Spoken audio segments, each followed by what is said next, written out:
We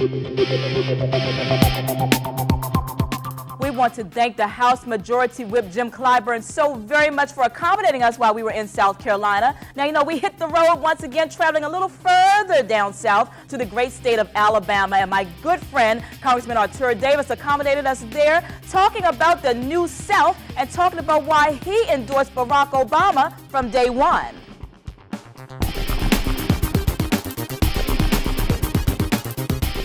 I think South Carolina made a real statement to the rest of the country, and I think Alabama and Georgia are going to make a real statement on February 5th.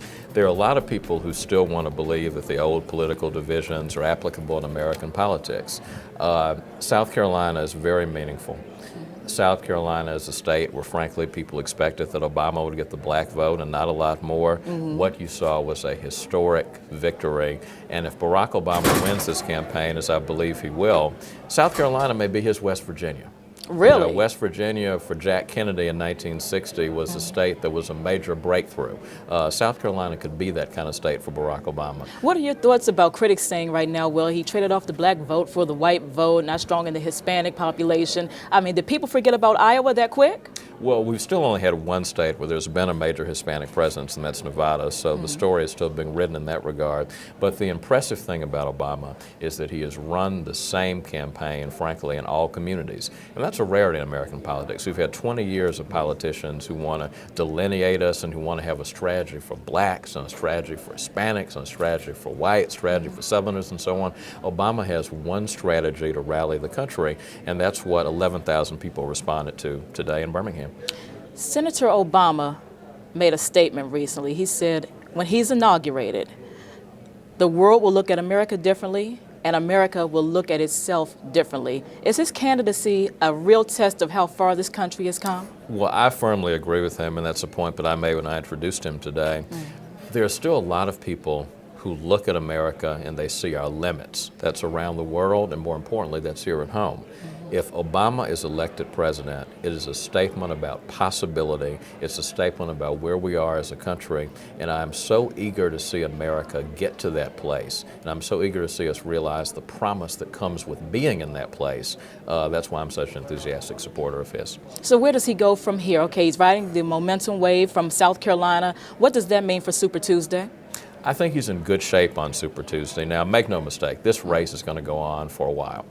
Beyond Super Tuesday? Beyond Super Tuesday. Okay. Senator Clinton is a very formidable candidate. She has enormous resources, has a long-time built-in network, and that network is fraying at the edges, but it's still intact. And both sides, I think, are prepared for a long siege war here. But if Democrats are serious about winning this election, if Democrats are serious about someone who can excite the country, there is no other national political figure, Democrat or Republican, who could come to Alabama and get 11,000 people to come out on a Sunday afternoon.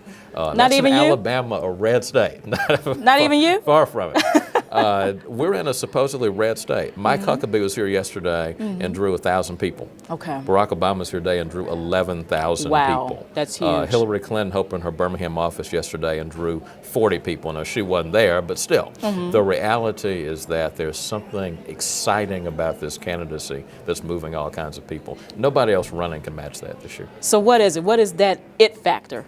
Sense of possibility. Okay. It's a sense that if he wins, it changes the country we have today. People are yearning for change in this country, but usually the most politicians can do is promise more change than they can deliver. Obama's election itself will be enough of a change agent in this country that it opens up all kinds of other things that can happen. That's what people are responding to.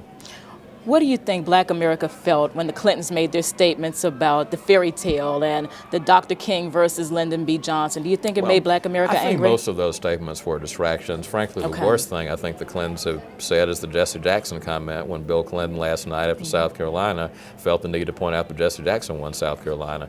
People other than Jesse Jackson won South Carolina too. So what was the point of that observation? That, in my opinion, is probably the worst thing that's been said because it's so obvious. But the reality is people aren't caught up on that. People are going to look past these efforts at distraction. Obama is getting past these efforts at distraction because a lot of people want to pull you down to the briar patch with them. And you got to sometimes stay above the briar patch. And I think Barack Obama is realizing that. Do you think President Clinton has been acting unpresidential? Well, This is the way I put it. I want to get back to the Bill Clinton that we had from 2000 and 2007, as opposed to the Bill Clinton we've had the last 7 weeks. Bill Clinton for 7 years was one of the dominating figures on this globe, a statesman, someone who unified people, someone who talked about our best potential as a country. Bill Clinton the last 7 weeks has been a Spiro Agnew kind of guy, has been out there kind of being the attack dog. Do you think it's taken away from his image? I think it's damaged the candidate he's trying to help most fundamentally. Okay. I mean, he'll have to decide it affects his legacy, but in the short term, it's hurting the person he's trying to elect. All the best to you, Congressman right. Davis, Thank you. as always. Good to see you in Thank Birmingham. you so much. Glad All to be right. in Birmingham. Thank you. Thank you. We'll be right back. Stay with us.